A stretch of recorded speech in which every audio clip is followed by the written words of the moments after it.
Om Gyanatimirandhasya Gyananjana Shalakaya Chakshurum Militan Yena Tasmai Shri Gurave Namaha. Namo Vishnu Padaya Krishna Prastaya Bhutale Shrimate Vidayananda Goswami Niti Namine.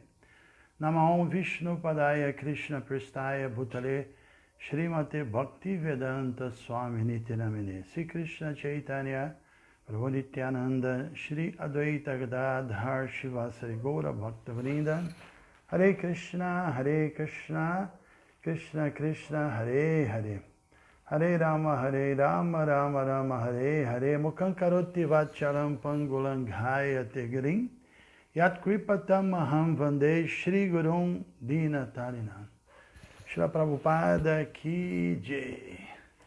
Então, boa noite a todos que estão aí que já entraram na transmissão ao vivo e estão participando.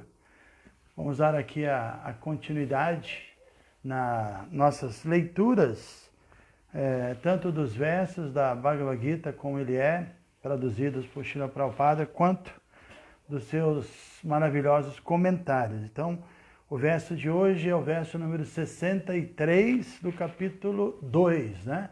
No final, vocês vão poder fazer perguntas. Eu sempre peço para colocar a cidade. E se tiverem o nome espiritual é bom também, né? Porque às vezes eu vejo o nome civil e não reconheço o devoto, ok? Então vamos lá. Verso 63. Krodha bhavati samoha samohat smriti vibramaha smriti branchad buddhi nashat pranashyati. A tradução de cada palavra: Krodat, da ira, Bhavati, ocorre, Samoha, ilusão perfeita, Samohat, da ilusão, Smriti, da memória, Vibramaha, confusão. Smriti Branchat, depois da confusão da memória, Buddhi Nashaha, perda de inteligência. Buddhi Nashat, e da perda da inteligência, Pranashyati, a pessoa cai. Então, a tradução, vocês repitam, por favor. Estou ouvindo aqui, tá? Repita aí de onde vocês estiverem. Da ira surge completa ilusão. E da ilusão, a confusão da memória. Quando a memória está confusa, perde-se a inteligência. E ao perder a inteligência, cai-se de novo no poço material. Então vou repetir o verso. Da ira surge completa ilusão, e da ilusão a confusão da memória. Quando a memória está confusa, perde-se a inteligência. E ao perder a inteligência, cai-se de novo no poço material. Significado dado por Srila Prabhupada. Srila Rupa Goswami nos fornece esta orientação. Prapanchikataya buddhya harisambandhi vastunaha mumukshubhi parityago vairagyam bhaugo katyate. Isso é uma citação do Bhakti-rasamrita Sindhu 258. Pelo desenvolvimento da consciência de Krishna, podemos entender que tudo tem sua utilidade no serviço ao Senhor. Aqueles que não têm conhecimento da consciência de Krishna tentam evitar artificialmente os objetos materiais e, como resultado, embora desejem libertar-se do cativeiro material, não atingem a perfeita fase de renúncia. Sua aparente renúncia chama-se palgru, ou menos importante. Por outro lado, quem é consciente de Krishna sabe como usar tudo a serviço do Senhor. Por isso não se torna vítima da consciência material. Por exemplo, para um impersonalista, o Senhor, ou o absoluto, sendo impessoal, não pode comer. Enquanto um impersonalista tenta evitar os bons comestíveis, o devoto sabe que Krishna é o desfrutador supremo e que ele come tudo o que lhe é oferecido com devoção. Assim, após oferecer saborosos alimentos ao Senhor, o devoto aceita os restos chamados prasada. Assim tudo fica espiritualizado. E não há o perigo de uma queda.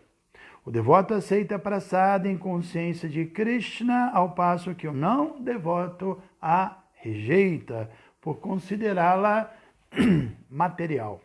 Potência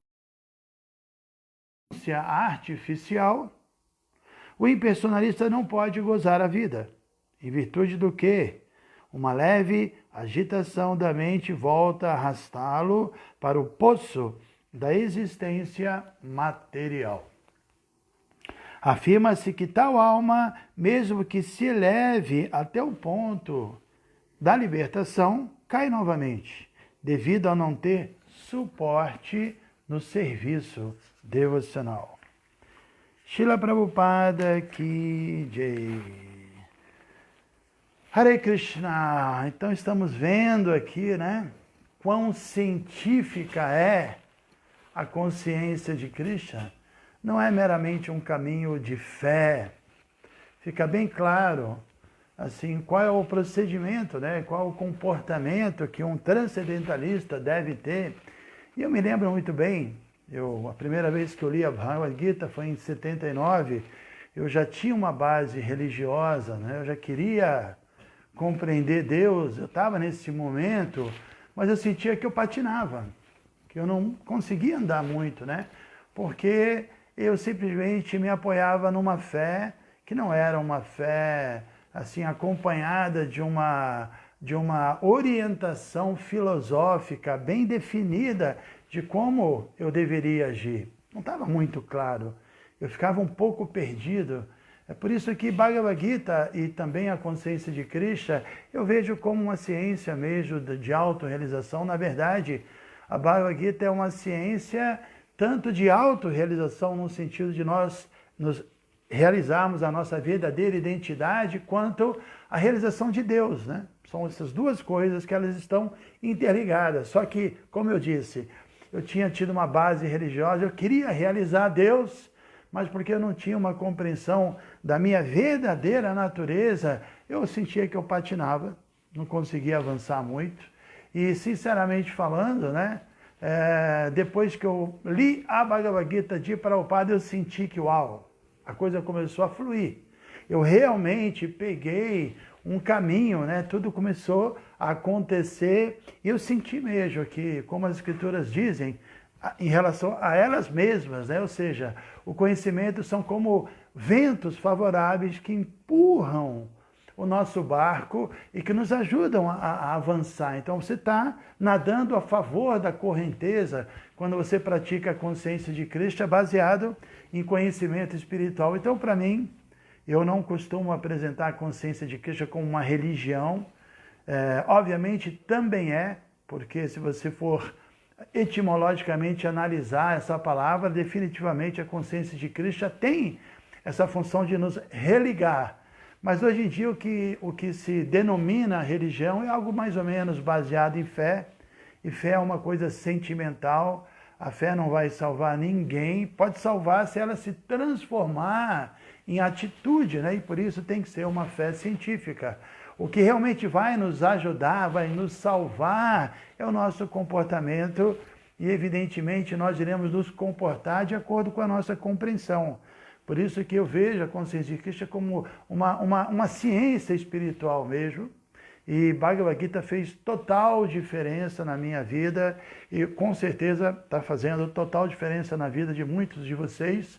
Assim como Krishna explica no capítulo 4, verso 10, que Bahavo Gyana Tapasa, que muitas e muitas pessoas no passado, através de Gyana, desse conhecimento, puderam avançar, puderam se livrar dos obstáculos, se refugiaram em Krishna. Essa ciência nos ensina esse refúgio espiritual e puderam despertar seu amor espiritual latente, que no final das contas é essa a meta.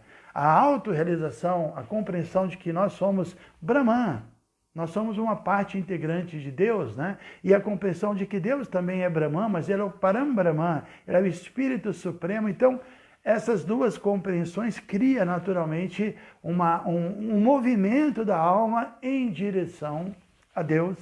Isso também pode ser traduzido como tapas, austeridade, né?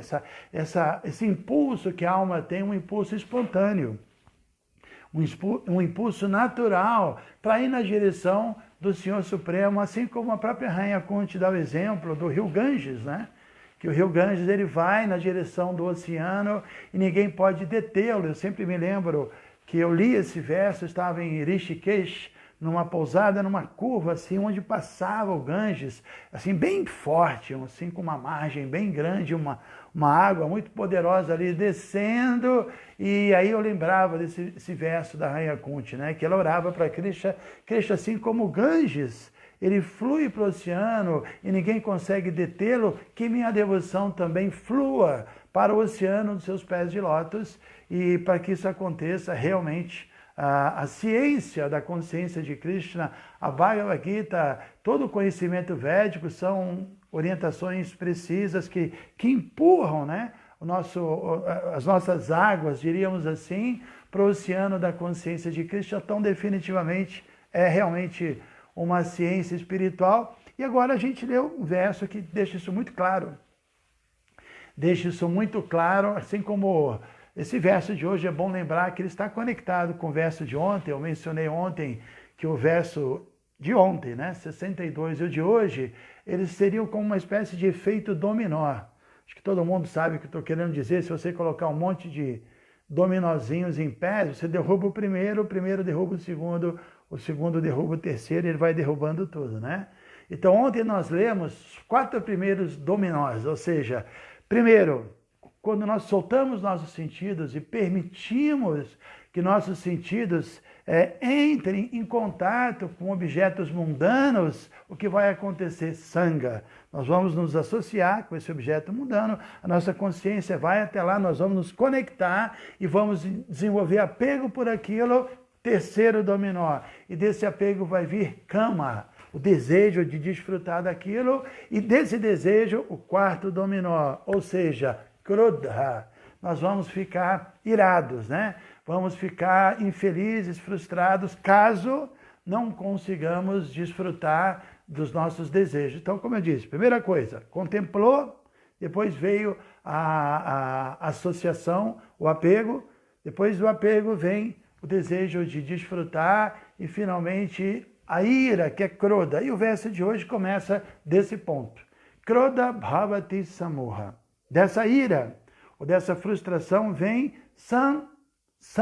moha. Moha é ilusão. E san, completa ilusão.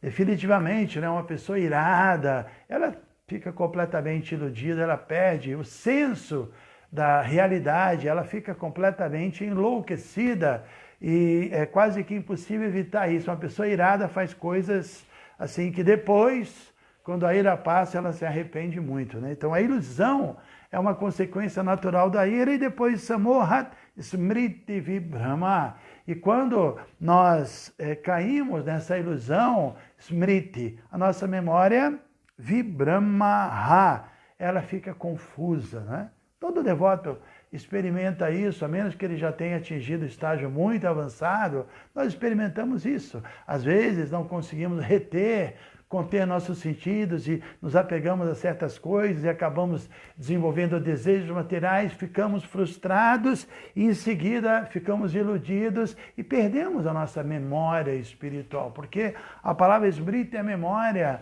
mas não é uma memória material, não é que eu esqueci de coisas que já aconteceram, não é isso, é a memória do conhecimento espiritual, a memória das orientações espirituais. Nós perdemos isso. Inclusive, mais à frente, no capítulo 15, Krishna vai falar novamente sobre esse smriti, essa memória, e no finalzinho do capítulo 18, o próprio Arjuna fala dela também. Ou seja, no capítulo 15, verso 15, Krishna diz, Sarvasya Chaham Ridi.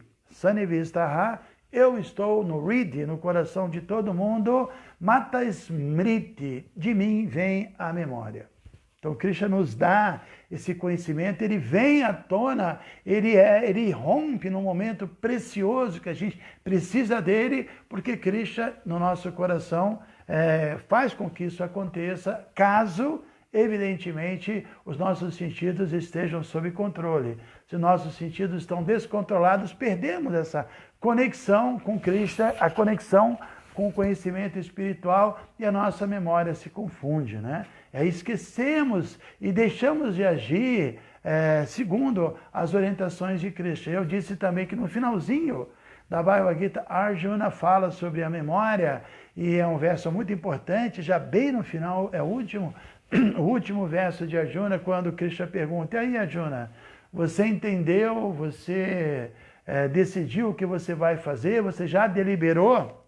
Me diga o que você vai fazer. Aí Arjuna fala, Nasta morra smriti ladva, ou seja, Nasta morra. A palavra morra, que também nós acabamos de ler aqui, nessa ilusão, samorra, completa ilusão. Arjuna fala, Nasta morra, essa minha ilusão, Nasta, foi destruída, smriti ladva, a minha memória espiritual foi recobrada, smriti ladva, Tvat prasada maya achyuta. Você, Krishna, é achyuta, é infalível. Suas instruções são achyuta, infalíveis. E tvat prasada, devido à sua misericórdia, eu recebi esse conhecimento infalível e por isso, então, nasta morra, minha ilusão se foi, smriti labdha, minha memória foi recobrada, stita asmi, agora estou firme, gata sandeha, livre de todas as dúvidas, karishye, vou executar vachanantava, tuas instruções, né?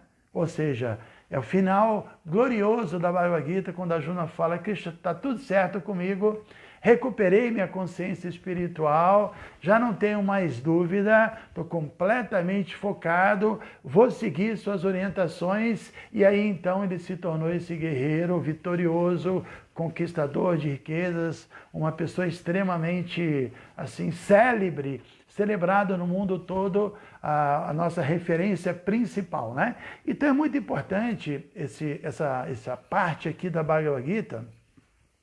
Alguns versos atrás, Krishna falou sobre pontos muito importantes que definem uma pessoa que está em consciência espiritual, porque aqui, ontem eu mencionei isso, é um momento no qual Krishna está respondendo à pergunta de Arjuna, quais são os sintomas de uma pessoa em consciência espiritual. Krishna dá vários sintomas que nós podemos chamar de niyamas, né? São observâncias, são coisas importantes que nós devemos entender e tentar praticar. E agora nós estamos vendo também uma espécie de yamas, aquilo que nós não podemos fazer, né? Porque sempre é assim.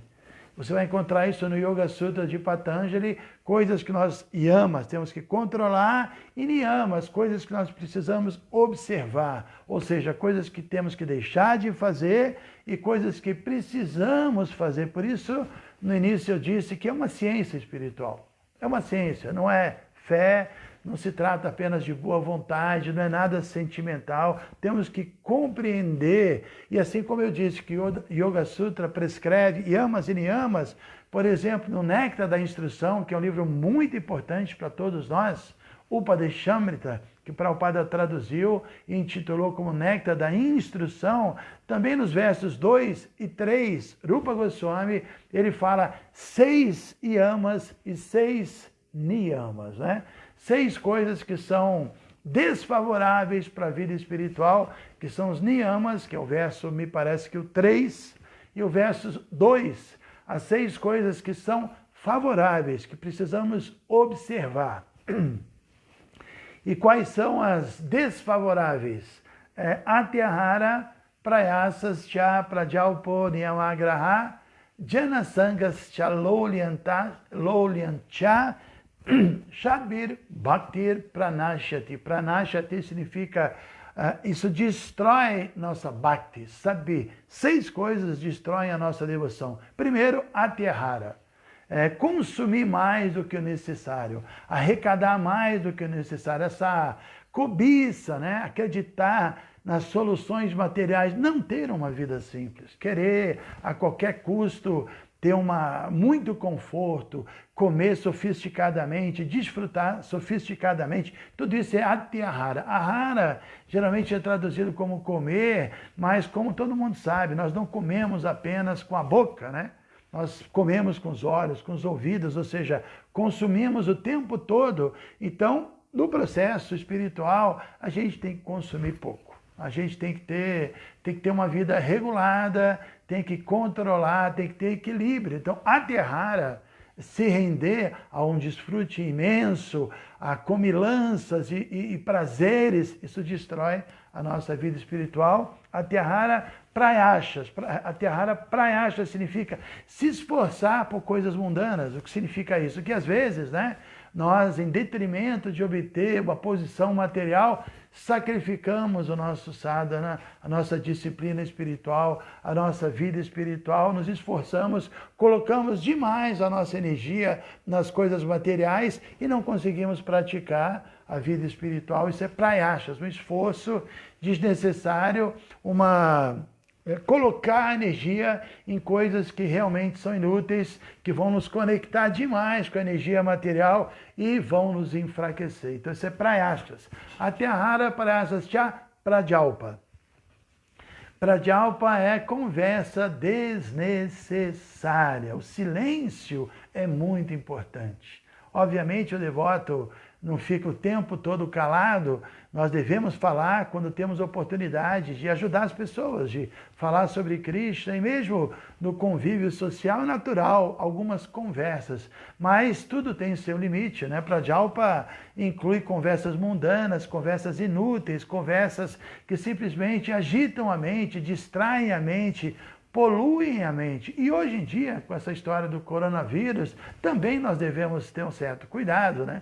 Não é ficar o dia inteiro falando disso e ouvindo sobre isso e vivendo isso. Ontem, no verso e no meu comentário, falei sobre isso, porque contemplar o objeto de sentido, se apegar e querer desfrutar daquilo, também tem a ver com o momento. Tem gente que está demais, só fala disso, só contempla isso, só ouve sobre isso, acaba apegado a pensar nisso, a viver intensamente isso e até desfrutar disso, por incrível que pareça, né? Então tudo isso deve ser evitado, devemos nos informar, mas de uma forma equilibrada, sem exageros, né? Então a Atyahara, recapitulando, arrecadar mais, consumir mais do que devemos, prayashas, nos esforçar de forma exagerada, gastar muita energia em coisas inúteis, e prajalpo, conversas inúteis, niyamagraha.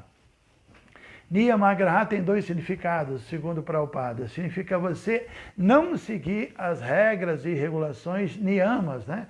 Não observar aquilo que deve ser feito, não fazer, não praticar, não seguir as regras. E niyamagraha também significa seguir com muita intensidade, com muito apego e de forma assim que você acha que aquilo é a única meta da vida, sem entender que as regras são meio e não a meta.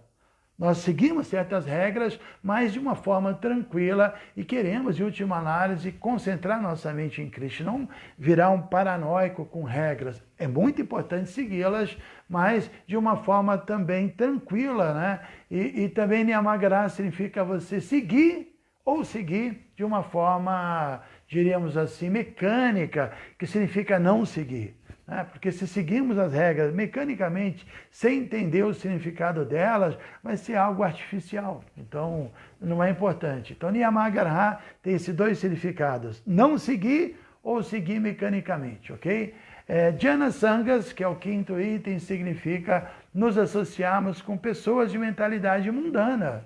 Obviamente, nós não nos associamos apenas com transcendentalistas. Na nossa família tem muitas pessoas que não são espiritualistas e temos algum convívio com pessoas que não são transcendentalistas. Não vamos, assim, ser mal educados e não ter uma relação amistosa com essas pessoas, mas Quando esse verso fala de não nos associarmos, significa não devemos dar intimidade, não devemos abrir demais, porque senão essas pessoas começam a falar qualquer besteira, a se lamentar, a criticar, e você que abriu demais vai ficar sem jeito de parar essa pessoa e vai ter que absorver coisas mundanas. Então temos que deixar isso para lá e ter uma relação assim muito também equilibrada e até certo ponto à distância com pessoas de mentalidade mundana. E o último item chama-se Laulian, que é mais ou menos algo parecido com a 10ª ofensa do Cantar do Santo Nome. Diariamente nós recitamos as 10 ofensas e a última ofensa diz o seguinte: manter apegos materiais mesmo após ter compreendido tantas instruções sobre esse assunto. Obviamente, ainda temos desejos materiais, apegos materiais que vieram de muitas vidas, mas a partir do momento que entendemos a consciência de Krishna, a partir desse momento não podemos ambicionar mais coisas mundanas, porque já entendemos, né, que elas são nocivas. Então, Laulian significa isso, mesmo entendendo, ainda assim eu quero, ainda assim eu vou me dedicar a coisas mundanas, evidentemente, isso destrói a vida espiritual. Então, esses são os yamas, né? E aqui a gente está vendo que tem tudo a ver. Se você contempla, você se apega, você vai perder sua vida espiritual, a sua memória, a sua inteligência, você vai cair no poço da vida material. Então, definitivamente, esse verso que eu mencionei de Rupa Goswami explica muito bem isso, né? Esse apego material vem do descontrole dos sentidos. Nós precisamos controlar os sentidos e isso significa não comer demais, não arrecadar demais, não nos associarmos com pessoas mundanas, não falarmos coisas mundanas, controlar os sentidos, fazer um bom uso dos sentidos. E por falar em fazer um bom uso dos sentidos, agora vamos para o verso 2 do Padeshamrita, que Rupa Goswami fala dos 6 princípios favoráveis. A gente vai ver que eles estão ligados a fazer um bom uso dos sentidos, que é Utsaha, ser entusiasta, Nischaya, ser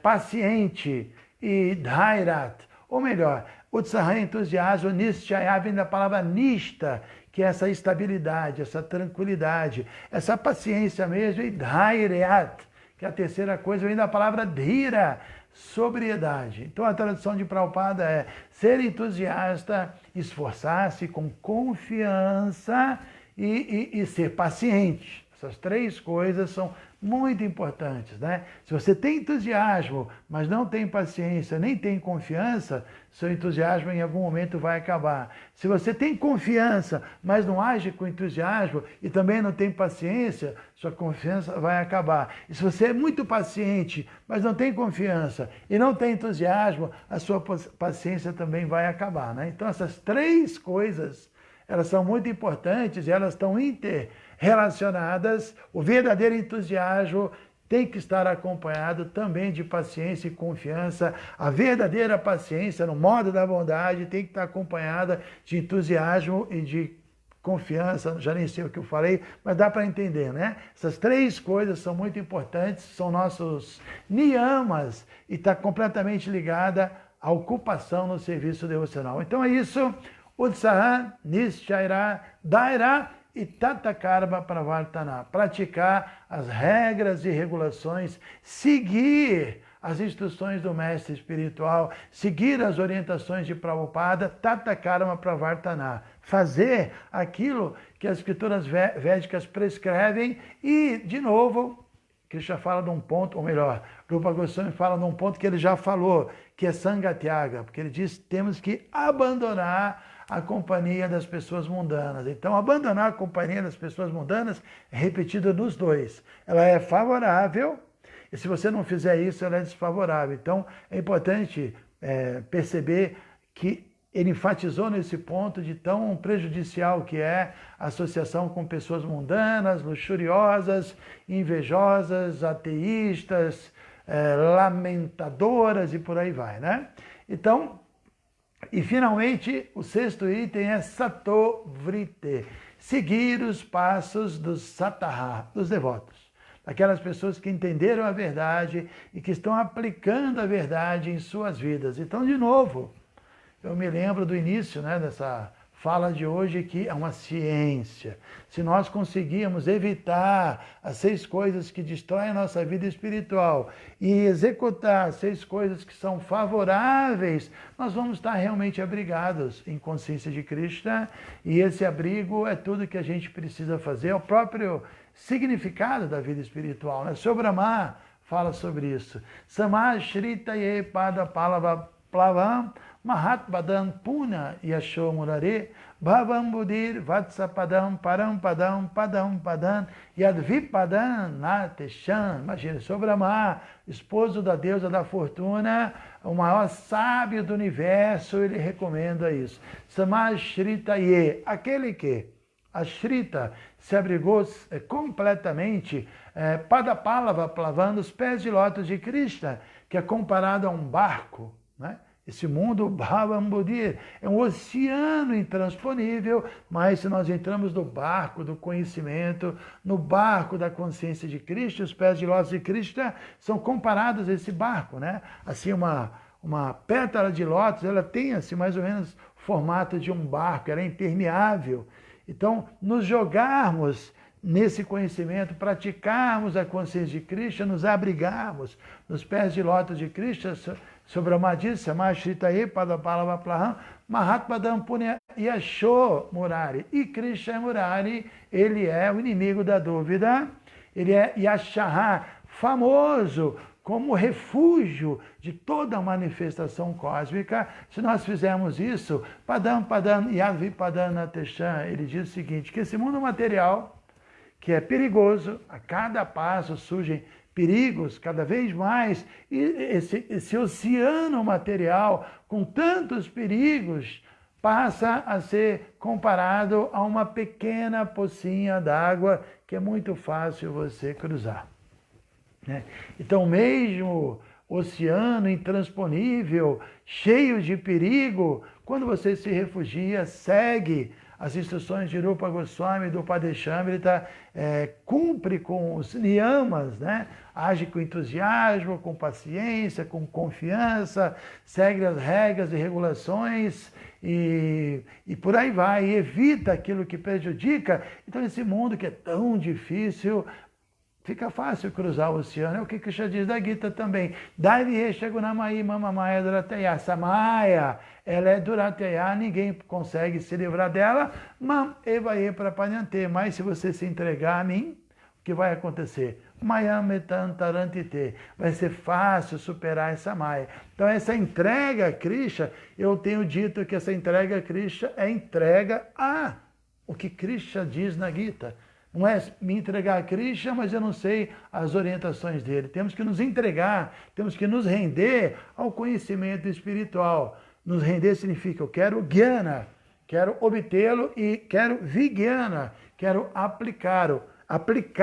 Então, Jnana e Vijnana. Isso tudo é muito importante, né? E se a gente pratica intensamente, diariamente, regularmente, Brahma também diz isso, Premanjana Churita Bhakti Vilochanena, esse processo de Bhakti, o que acontece? Premanjana, ele vai untar os nossos olhos com o bálsamo de prema, do amor a Deus. Premanjana Bhakti Churita Vilochanena Santa Sadeva Hridayeshu Vilokayanti.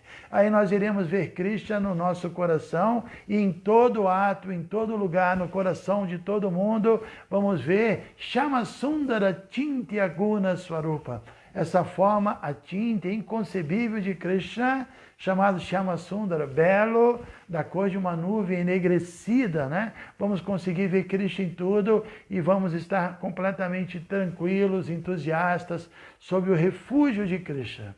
Então é muito importante nos mantermos aí diariamente lendo e tentando entender e tentando aplicar, né? Agora eu estou colocando, né, esse subtítulo nas palestras, que é espiritualidade aplicada em tempos de incertezas, algo assim, né? Eu acho que é isso mesmo. Então, agradeço a todos vocês. Agora vou às perguntas. Deixa eu me aproximar aqui da tela para tentar ver se temos algumas perguntas interessantes. Vamos lá. Graças, Sodré. Eu acho que ela é de Salvador. Vânia Anderson Muniz. Excelente exposição, obrigado. Realmente é uma ciência. A raiva gera cortisol, que anula o hipocampo, memória, e a pessoa age pelo instinto material. Isso foi dito da mesma forma há milênios. Muito legal essa colocação, Anderson, muito boa. Ver que a ciência também chegou às mesmas conclusões que Krishna, né? Amba Stones, Madhusudana de Brasília, muito bem. Kátia, a Rita Kalini, muito bem, de Salvador, Shibaladeva do Rio. Lúcia, Ananda Bhakti, Jaya Ananda Bhakti, Liz Lamartine, Andréia, bom, não estou vendo pergunta nenhuma por enquanto. Vaikunta de Família Murti acompanhando as aulas do Maharaj, sensacional. Vaikunta, eu vi que você ligou, mas eu estava me preparando aqui para fazer a live e amanhã nós nos falamos. Estamos aqui em Yacovila, felizes da vida, no lugar certo, no momento certo, ok? Rosa lá de Belém, Patrícia, Jacira, Simone Franco, que deve estar lá em Nova York, né? Ficou presa lá. Dani, bom, não estou vendo pergunta, né? Transformar fé em atitude, Avai Prasada, Vaikunta de Nandavala, Vakunti, Maria, Zilda, Renato. Hoje ninguém está perguntando, meu Deus. Sempre tem muitas perguntas, mas hoje a galera já está autorrealizada e ninguém mais tem pergunta. Vamos ver se vai aparecer alguma pergunta, né? Não, todo mundo agradecendo só. Que legal, né? Então é isso, né? Eu também agradeço e lembrando que diariamente nós vamos continuar. Aqui tem uma perguntinha, tem livros online, gratidão pelas aulas. Rochelle, eu tenho um aplicativo chamado Krishna Play, que tem tudo que você imaginar, milhares de aulas, ok? Aí o Vaikunta está dizendo que fez uma pergunta. Eu não vi essa pergunta. Aqui o Renato, que é o Hari Prasada, tem uma pergunta. Se entregar a Krishna seria se integrar à consciência de Krishna? Integração seria associação com os devotos, cantar os santos nomes. O senhor poderia comentar a entrega / integra? Eu acho que eu falei disso no livro Bondade como Estilo de Vida, né? Que quando nós nos integramos e vice-versa. É um trocadilho que tem tudo a ver, né? Temos que nos integrar e a forma de nos integrarmos é nos entregando. Essa entrega é tudo. Eu já falei algumas vezes e repito, um devoto me fez uma pergunta para eu poder definir o que é renúncia, o que é desapego. Eu respondi, falei, isso não é importante. O importante é se entregar a Krishna. A renúncia e o desapego é uma consequência. Nós não queremos ser desapegados e não estamos preocupados com nada disso. Nossa preocupação é nos entregarmos a Krishna, nós queremos a misericórdia de Krishna, nós queremos a proteção de Krishna e naturalmente tudo acontece, né? A gente viu aqui, nesses versos, do problema do controle dos sentidos. Eu me lembro que, eu acho que essa semana ainda, eu dei uma palestra que Krishna dizia que uma pessoa, Yatato Hyapikauntea, Purushasya Vipachitaha, que mesmo uma pessoa Yatataha, que se esforça para controlar os sentidos, ele pode ser um Vipachitaha, uma pessoa com conhecimento discriminativo pleno, ele vai ter dificuldade. O que Krishna está dizendo é que o impersonalista, sem Krishna, sem conhecer a consciência de Krishna e o caminho de chegar a Krishna, a única maneira que nos sobra para tentar controlar os sentidos é reprimi-los. E essa repressão tira toda a bem-aventurança, toda a graça da vida espiritual, né? Então nós temos que tirar os sentidos e colocá-los em Krishna, e é isso que nós fazemos, e essa é a forma de nos entregarmos e de nos integrarmos. Eu vou tentar achar aqui a pergunta do meu grande amigo Vaikunta Murti. Vaikunta Murti, Hare Krishna, Annapurna está em dúvida sobre o comer demais, que o senhor mencionou do Padeshamrita. Por favor, fale mais. É simples, a gente sabe disso, né? Prabhupada no Padeshamrita explica que existe uma linha entre o comer, o estômago e o sexo. Então, quem come demais fica na tamaguna, dá preguiça, sente o corpo pesado e no final das contas também vai ficar mais sensual, né? Então o controle da língua é muito importante. E lembrando que no primeiro verso do Padeshamrita, Krishna, ou melhor, Rupa Goswami fala duas coisas sobre a língua, sobre o controle da língua. Ele diz que temos que controlar a qualidade e a quantidade, né? Vatya vegam manasakroda vegam dihwa. Dihra é a língua e o pasta é o estômago. Então temos que comer prasada, qualidade, e estômago na quantidade certa para manter o nosso corpo forte, saudável e adequado para prestar serviço devocional. Tem uma passagem registrada na biografia de Prabhupada que tinha um sannyasi chamado Brahmananda, que era muito querido por Prabhupada, ele comia demais. E o devoto falou para Prabhupada, ele come demais, né? E Prabhupada falou, mas ele trabalha demais. Você tem que comer na mesma proporção que você trabalha. Então, também não podemos, assim, em nome de sermos yogis, comer pouquinho e ficar sem energia para servir a Krishna. Isso não é consciência de Krishna. Então, temos que saber o tamanho do nosso prato, o tamanho, assim, da nossa necessidade. Isso também está ligado ao primeiro item do descontrole, que eu mencionei, né, do que é desfavorável, que é atyahara, que é você consumir demais, porque, de fato, você não pode exigir que a gente nivele por baixo, que todos os grihastas e todo mundo tenha uma vida assim completamente de privação. Essa não é a ideia. Você vai encontrar no Bhagavata imperadores e reis que tinham necessidades diferentes, né? Um kshatriya, uma pessoa com natureza kshatriya tem uma necessidade, uma pessoa com natureza de brahma tem outra necessidade. Um brahmana, por exemplo, quer silêncio, não quer estar num ambiente que todo mundo fala sem parar, que não consegue se concentrar, ele gosta de uma vidinha mais simples, né? Um kshatriya não, já precisa de um certo conforto maior. E um vaishya, cada um tem as suas necessidades e também nós não devemos assim achar que todo mundo tem que ser igual, né? Krishna entende que existem naturezas diferentes, ele respeita isso e nós devemos respeitar também. Então é isso, Annapurna, querida Annapurna. Vamos ver se tem mais alguma pergunta. A Ana Luísa de Barros, minha grande amiga Ananta Charya, pergunta a diferença entre Karma Yoga e serviço devocional. Num sentido não tem diferença, Krishna diz isso, né? Que uma pessoa está praticando Karma Yoga, ou seja, às vezes praticando Karma Yoga, você está ainda no estágio de purificar seu karma. Você entendeu? Você cumpre o seu dharma, você está ali servindo a Krishna, mas não tem aquela devoção. Você ainda está preso ao seu karma, à sua natureza e precisa purificá-la. O Bhakti Yogi avançado já não está mais preso ao karma dele, à natureza, e não precisa agir de acordo assim com um projeto de purificação. Ele já está purificado, ele é capaz de fazer o que Krishna quiser. Mas não há diferença, né? Em consciência de Krishna, você está simultaneamente praticando Jnana Yoga, Karma Yoga e Ashtanga Yoga ou Dhyana Yoga. Porque em consciência de Krishna você tem que Karma, agir, você tem que Jnana, agir com conhecimento, e você tem que Dhyana, ao mesmo tempo com introspecção. Então a verdadeira Bhakti inclui, eu costumo dizer que Karma mais Jnana mais Dhyana igual a Bhakti pura. Ou seja, ação com conhecimento e introspecção é a verdadeira devoção.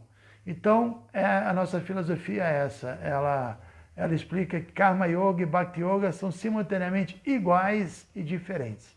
São iguais porque o que o Karma Yoga está fazendo e o Bhakti Yoga está fazendo é a mesma coisa, só que um tem uma relação mais introspectiva e íntima com Krishna do que o outro, né? O Bhakti Yoga está nesse estágio um pouquinho mais avançado, ok? Haripada Kijay e Devayani agradecendo. Maísa, será que ela é a Madhava Priya? Deve ser, né? De Brasília. Por aí vai. Deixa eu ver se tem mais alguma pergunta ou se nós podemos parar. São 8 horas. Eu queria geralmente parar às 8, mas Jai Daivagya. Como está você e a Yamuna, em Caxias do Sul, tudo bem? A Marta Kiev também. Tudo bem, Mataji? Quem mais? Abai Praçada, Débora, por aí vai. Ok, meus amigos. Amanhã, domingo, tem mais. Aqui tem mais uma pergunta. Vamos ver aqui. Do Paulo S. Júnior, que eu já sei quem é, que é o Gopalaji. Ele está dizendo o seguinte: no início do Padechamita encontramos a afirmação de que se um sábio for capaz de tolerar os impulsos do corpo, poderá fazer discípulos em todo o mundo, mas sabemos que estamos vidas e vidas tentando ao menos tolerar. Será que pelo simples fato de tolerar podemos ter sucesso na Bhakti Yoga? Eu acho que sim, né? É o começo, né? O que o Rupa Goswami fala é isso, que nós temos que, se você for capaz de controlar os sentidos, você vai ser capaz de ajudar os outros a fazerem a mesma coisa. E um guru tem essa função, né? Então, num sentido, sim, mas não é tudo isso, não apenas isso que o guru faz, né? Faz outras coisas também, né? Vamos ver se tem mais alguma coisa. Tem aqui Andressa. Andressa, se você está me ouvindo, me diga de onde você é, tá? Deixa eu ver aqui. Ela está dizendo: Hare Krishna, boa noite, obrigado pela live. Eu gostaria de saber como identificar um verdadeiro devoto do Senhor para que possamos nos associar favoravelmente no serviço devocional puro. O senhor poderia explicar? Muito obrigado. Sim, Andressa. Um verdadeiro devoto, ele tem sintomas. Eu até mencionei isso hoje. A Juna pergunta isso, quais são os sintomas de uma pessoa que atingiu esse estágio, né? E nos versos anteriores, Krishna dá vários sintomas, mas o mais importante é que o devoto está dedicando a sua vida a Krishna. Ele está com muito entusiasmo, ajustando a sua vida para agradar a Krishna. O devoto é aquela pessoa que quer agradar a Krishna, né? Que quer se aproximar de Krishna e transformou sua vida numa oferenda a Krishna. Então esse tema é muito complexo, muito profundo, a gente pode falar numa outra situação. Se você quiser mandar uma mensagem assim, inbox, eu posso responder para você, que é um tema bem interessante, talvez até para fazer uma outra live ou um outro vídeo falando disso. Obrigado aí pela sua pergunta. Kunti está dizendo que o Sri Baladeva pergunta: quando uma alma abandona o corpo, se os Vedas falam quanto tempo ela demora para adquirir outro corpo? A Bhagavad Gita diz que é uma troca de roupa, né? Que uma pessoa, assim como uma pessoa troca de roupa, quando a roupa está suja, está velha, que a alma sai de um corpo e vai para outro. Agora, se isso é imediatamente ou não, cada caso é um caso. Vai depender do karma da pessoa. Em alguns casos, a pessoa vai ter que passar por uma purificação em algum planeta associado com algumas personalidades que vão corrigir certas coisas e ajudá-lo para de novo ele nascer nesse mundo. Mas, mesmo nesse planeta, ele já vai estar com outro corpo, porém um corpo sutil, mas não deixa de ser uma mudança de corpo. Agora, se a pergunta é nascer de novo aqui, isso pode levar um tempo ou pode ser imediatamente. Vai depender de cada caso, ok?